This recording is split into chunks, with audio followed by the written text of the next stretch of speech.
Hey, what's up, everybody? This is Gary Holt from Exodus and formerly from Slayer, and you're listening to The Razor's Edge.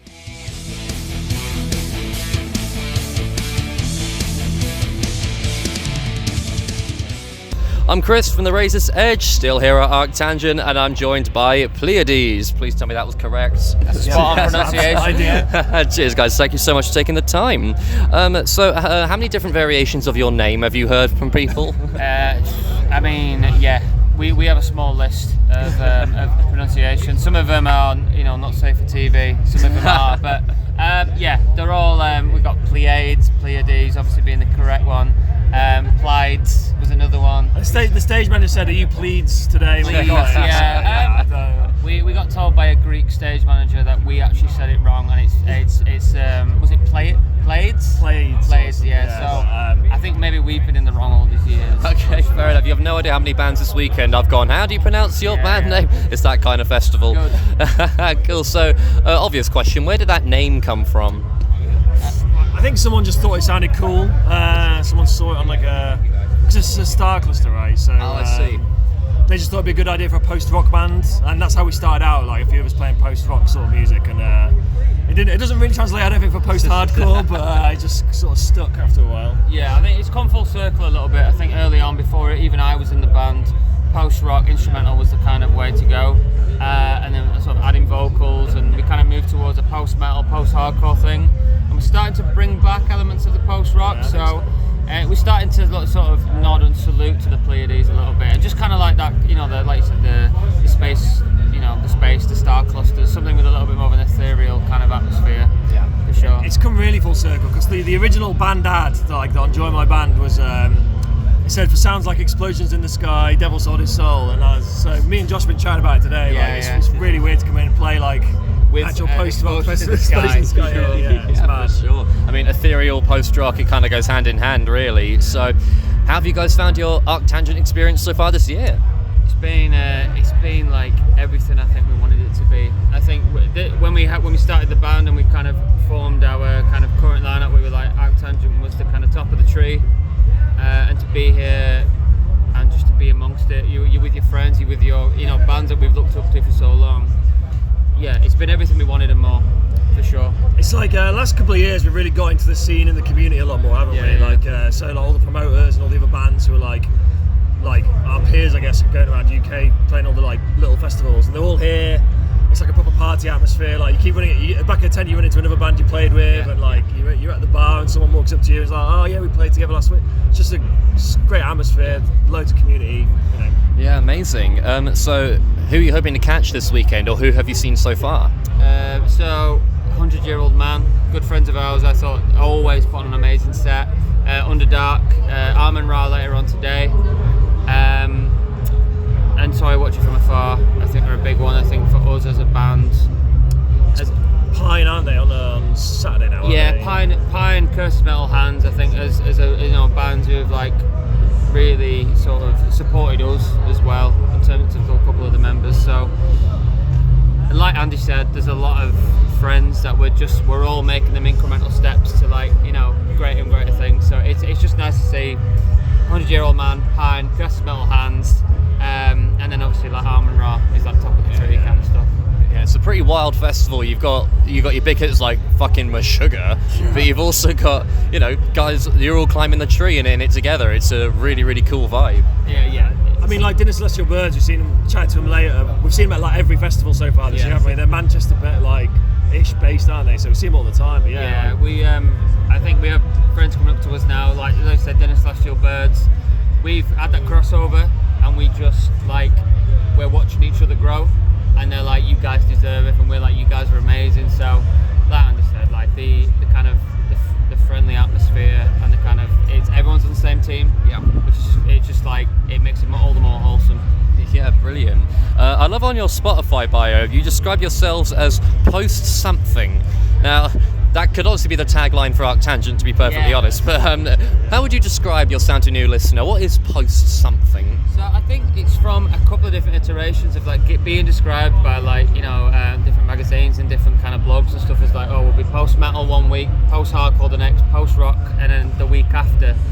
And I think we are sort of like we are cherry picking little bits from each of the post genres, and I think like if we were to put on an umbrella, probably post hardcore. Yeah, probably. Yeah. But we've got parts of each of the little post genre. We sit under the umbrella and we just kind of take it all in. So it's just a case of taking the bits that are inspiring at the time, and they meld into like hopefully a pretty unique kind of sound.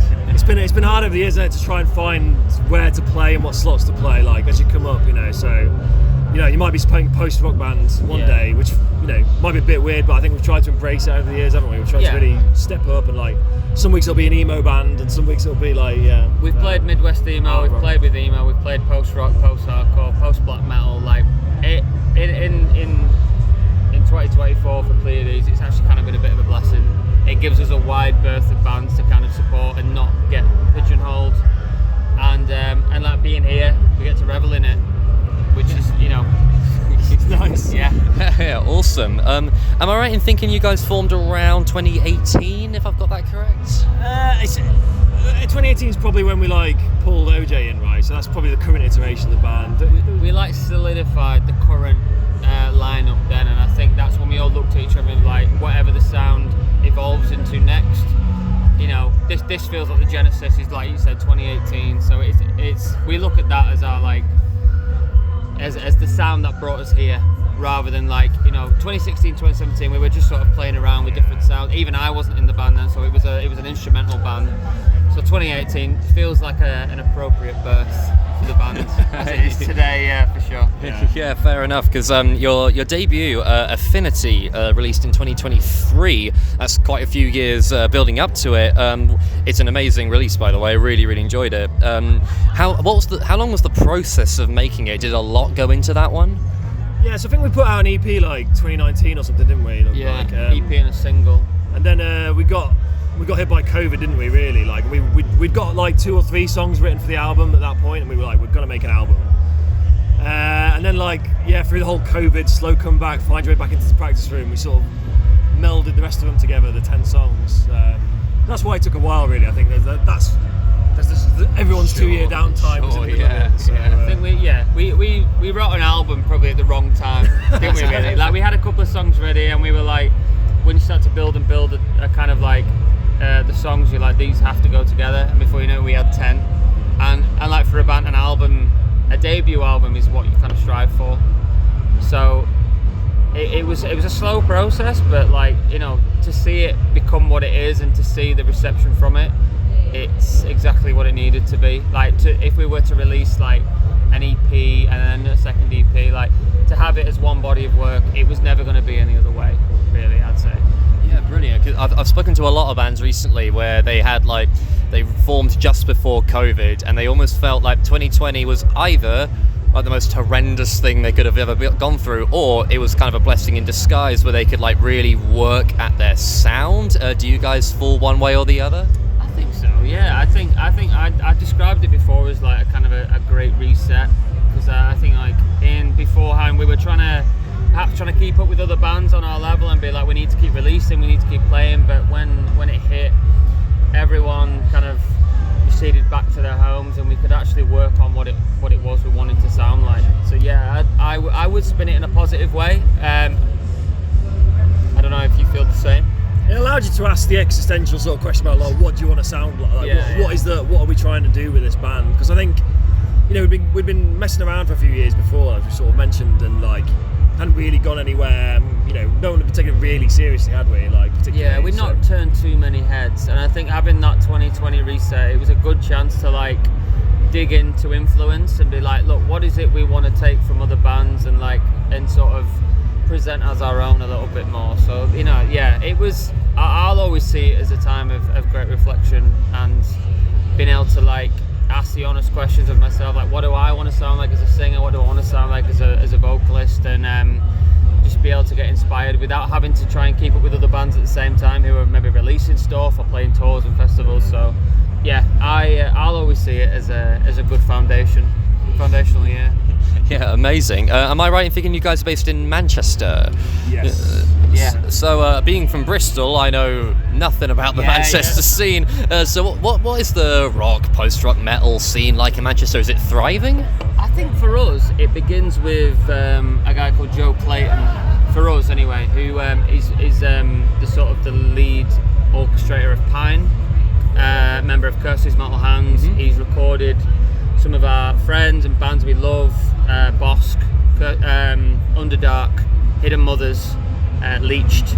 So you've got this real wide berth of like really interesting, like real, post rock, post metal, and really good hardcore music as well. So I think I don't know if you probably call it the kind of bubbling under a little bit more. Obviously, like when you've got bands like Applaud to Serve who are like kind of spearheading that new kind of like British metal sound. Joe Clayton for me is a foundation of like the Manchester kind of music scene. He's like recording bands who are going off and like taking what they do and like spreading it all over the country. So it's actually really it's a source of pride to be able to like say like we've recorded with Joe, and who's a member of Pine, and he was obviously playing twice here today.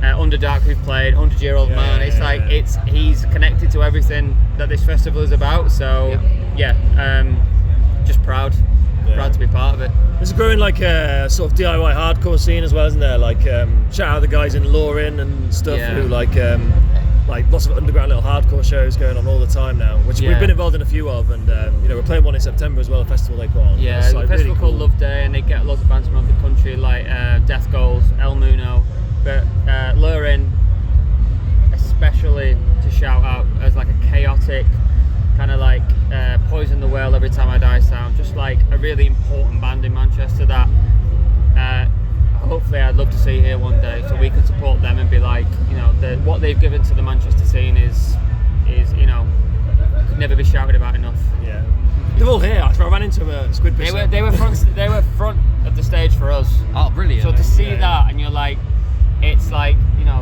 their love for the scene and for the love of the music and what they do. Like, I just want to see them here. Yeah, they absolutely deserve it. Yeah. Their album the other year was really good. I think they've got another one coming out this year. So. Oh, brilliant! I have to stick it on the list. Cool. So, what have you guys got coming up for the rest of the year? Love Day, Manchester, September 21st. A couple of little bits towards the end of the year. We're already sort of booking up 2025, and we've got some new music kind of in the pipeline, a small EP that we've recorded again with Joe Clayton, and we're just sort of like toying around what to do with it. So yeah, we're sort of after today. It's going to be it helps you fire on all cylinders a little bit, and it just it gives you that momentum and that enthusiasm just to be like, right, let's just let's keep the train going. For a long time, the aim was play ArcTanGent, wasn't it? So it's if it ended the day after ArcTanGent, we'd be like, okay, we've done it. But I guess mission accomplished. Yeah. So it's been all it does is just add fuel to the fire and just want to make you keep going. We'd like to get to Europe and stuff, wouldn't we? And take the senior EP to Europe. I think we'll be down in Bristol at some point for a headline show. I think we've got something lined up. We've got some at the end of November with Seneca, who played today, and a little band called Canehurst. So we've been told that Bristol is the place to be. Well, that's all we hear about. So we're looking forward to hopefully making a bit of a mark there. Amazing, cool. So we're nearly done. I've been ending the interviews this weekend the same way every time, with some random quick-fire questions. Nothing to do with anything. So think as long or as short as you want. Fight it out if you want. You don't have to agree. We'll start with the classic: tea or coffee? Neither. Coffee. Black coffee. That wasn't me offering, by the way. That was just for the. I don't drink hot drinks at all. No hot drinks. Coffee, black coffee. It's like leafy water and beanie water. Like, why would you want it? I do not agree with this statement. Next time I get a coffee, I'll ask for some bean water. This is brilliant. Cool. Traditional metal or modern metal? I think I'm probably traditional. Like, I grew up on the Metallica, Maiden, that sort of era metal, I guess. I love new music. The newer the better. I think new music is often considered doesn't get the props it deserves. So I'm going to go modern metal for sure. Nice. Who inspires you? Jason Butler of Let Live is my inspiration. If I say Mark Tremonti from Creed, does that get like laughed at? Mark Tremonti from Alter Bridge. I bought a PRS because of him, so Yeah. you know it's. Alter Bridge and Let Live. Let's go with that. Fantastic. Mosh pit or standing at the barrier? Mosh pit for Standing me. in the barrier. I'm a nodder. Oh, brilliant. Film or TV show? I don't think anything beats a film in the cinema for me. Like it really is. It's TV show. It's What is this like? TV show. You can't say it as if it's obvious. It's like clearly a 50-50 question. For me, it's TV show. For sure. Favourite TV show? The thick of it. Nice. South Park. Nice. Yeah. Favourite film? In the Loop. Desperado. Have you seen it? They shoot like rockets out of guitar cases. It's something else. Awesome. Summer or winter? I'm such a summer guy. Like festivals, Summer. like I think yeah, summer. Like we'll always be in winter saying how cold it is, and in summer in a very British way saying how too hot it is. But if I had to take one or the other, it would be summer for sure. Yep, cool. all day. Past or future? Future. I feel like I'm quite a nostalgic person, but I still think like future. Like it's just the unknown, isn't It's it? the healthiest way to be. Let's look at the future. Yeah. Don't dwell on things. Yeah. Cool. Final question. Favourite Pleiades song? I'm gonna go Honey Guide 2. I'm wondering how deep cut I can go with this. I feel like Josh would be really angry with me if I didn't say that jazz one we wrote like a while back. Just pick one from the album, please. It's hard because like, I really invested in writing some of them, and some of them like No Living Thing. Yeah. We finished the set The album today. closer, No Living Thing. I'm happy to commit to that. No Living Thing for sure. Brilliant. Well, that's all I got. Thank you so much for joining me today, guys. It's been an absolute pleasure. Love it to meet Thank you, man. thank you. All the Lovely best. to meet you all. My name's Chris. Been Razor's Edge. I'll see you in the next one.